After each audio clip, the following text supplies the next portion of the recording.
Shalom, my name is mahaleyah.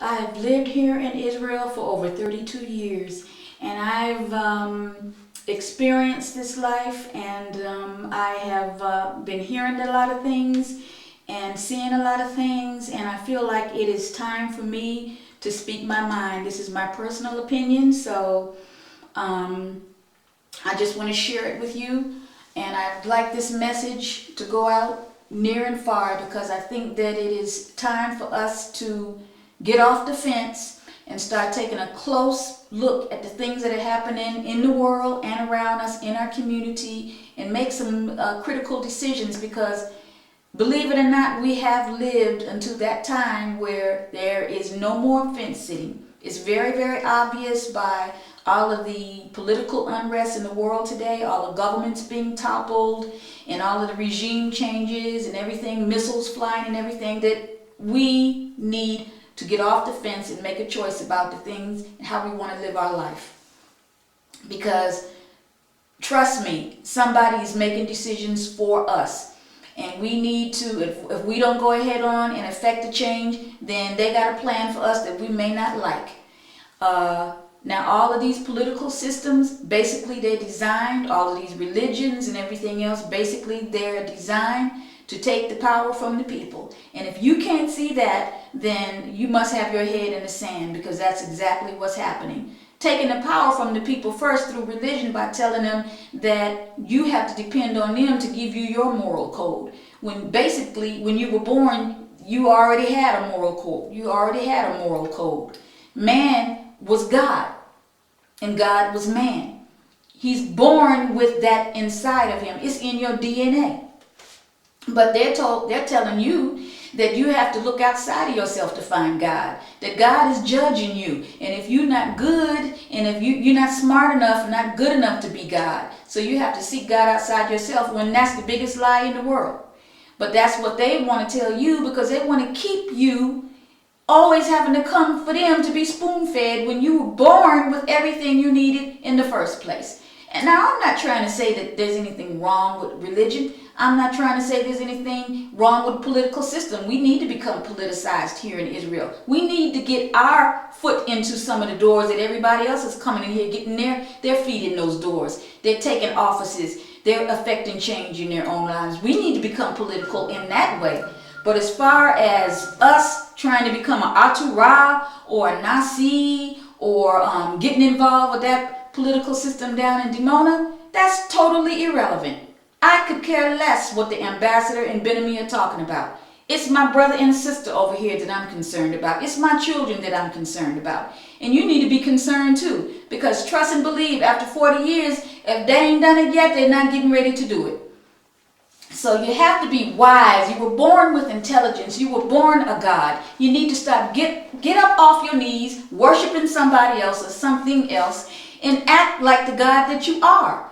Because you were born with everything that you needed, everything. Even when a child is born, it comes out knowing his mother and father. When you're taking the child over here to get vaccinations and the child is crying, why do you think that child is crying? Because it was born with enough common sense to know, you're taking me over here to let them put some chemicals and some diseases in here to incubate in my body and all of these other things in my body, which is not good for me. You can take care of your child without taking your child over there to get all of that nonsense put in the child. That's why the child is crying. He's saying, Mother, Father, don't you know that this is wrong for me and it's not good for me? But everybody's born with common sense. But we all depend on the colleges and the politicians and all of the institutions, the religious institutions and the educational systems, to tell us what to do, how to live. We don't need that. All we need is each other. All we need to do is to be able to go in a room, brothers and sisters, and say, okay, we need houses. Build and get the houses. We need health care. Get the health. Whatever it is you need, all we need is to get together and vote on it. You don't need no man to run your life for you. The skirt, we running around here worrying about skirts and fringes and cords and blues and kippot. That ain't never saved nobody. You are the God. Stop trying to please some religious figure or somebody down the way. Try to please your wife. Try to please your husband. Try to please your children. Please yourself, because you are God's. The religions have already told you, know ye not that you are God's? Stop putting all your faith and trust in all of this idol worshiping, because that's all they are. You put your faith and trust in them, they're going to lead you down the wrong path every time. So how long does it have to go on before you can see that? Our children are out here on crack. I know they're all out here acting like they ain't never heard of chastity or virtue. And the reason they're doing it is because they feel like we lied to them. So they want to go out and they want to experience life in their own way. They don't believe anything that we say to them anymore. And they're out here having children. They don't know how to raise no children. You got a few that might be doing all right, but most of them is out here, the poor babies, they're giving them anything to eat now. And that's not to say that the diet is perfect, but it's to say that they're trying to hurt us through their actions. Don't listen. I'm talking to the youth now. Because your parents were wrong and they might have made some mistakes, don't you make the same mistakes, or don't you make mistakes trying to hurt somebody else.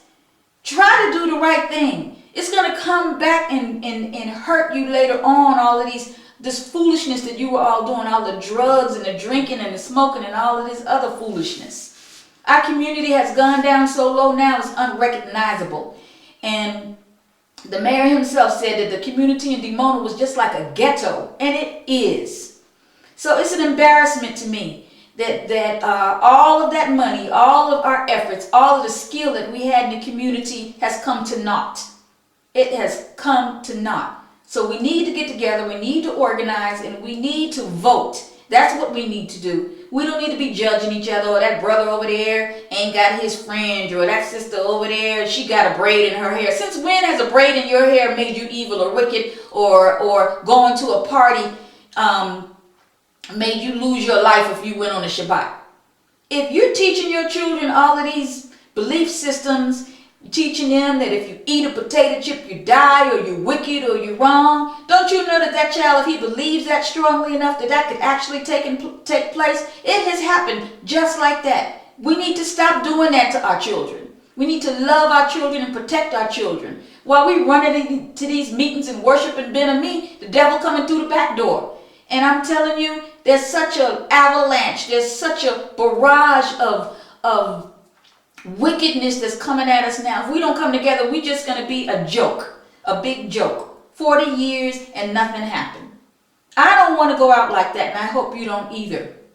So I'm going to be coming back, talking to you, and we're going to be discussing ways that we can help each other. Bump the leadership.